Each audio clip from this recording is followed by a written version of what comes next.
म्हणावं का? म्हणजे कधी कधी फार अवघड असतं. मुसळधार पाऊस बरोबर, मुसळा एवढ्या धारेचा जर पाऊस पडला तर तो अवघड होऊन जाईल, आपण राहणार नाही.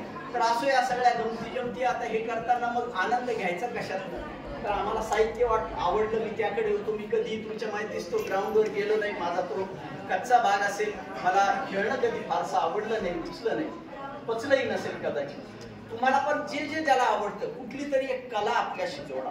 माझं पुन्हा एकदा गांभीर्यानं सांगणे आपल्याला, तुम्ही सगळे नैराश्याच्या गर्दीत जेव्हा जात असता, तुम्हाला म्युझिक संगीत गाणं गायला आवडत असेल, नाही गायला नुसतं ऐकायला आवडत असेल, वाचायला आवडत असेल, लिहायला आवडत असेल, कुठली तरी एक आवड जोपासा आणि ती कला तुम्हाला तुमचं आयुष्य सुंदर करण्यासाठी मदत करेल. फारसं तुमच्या आमच्यामध्ये फारसा वेळ घेणार नाही.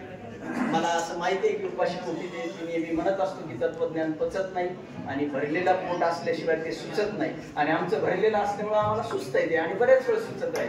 तर तुमचं काय हा प्रश्न माझ्यासमोर आहे.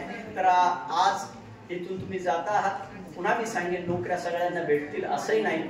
आणि दुसरं एक सांगतो आणि थांबतो, जो तुम्ही बोर झाला असाल परंतु परत सांगतो, जीवनात सुखी राहण्याचे दोनच मार्ग, ते तुमच्या अंगाने आधी सांगतो मग गांभीर्याकडे. संसारातही तेच मार्ग, सुखी संसाराचे दोनच लक्षण, जी आवडते, जो आवडतो तिच्याशी लग्न करणे हिंमत असेल काही तो जगाला, किंवा ज्याच्याशी जिच्याशी झालंय, लावण्यात आलंय, जे गळ्यात पडलंय, तीच आपली माधुरी, तोच आपला अनिल कपूर, असं समजून संसारात समज. हे झालं गमतीचा भाग, संसाराचा मित्र. करिअरचं सुद्धा तसंच आहे. एक मिनिट लक्ष द्या, 2 मिनिटात मी थांबवणार. करिअर मध्ये सुद्धा 2 गोष्टी आहेत मित्रांनो. फार कमी लोक बोटावर मोजण्यासारखे असतात की त्यांना आवडतं ते करिअर करावंच वाटतं. कुणाला आर्चरी आवडते, आर्ची नाही म्हणत मी, आर्चरी ठीक आहे, आहे का ते आंबडमध्ये फारशी सुविधा नसते.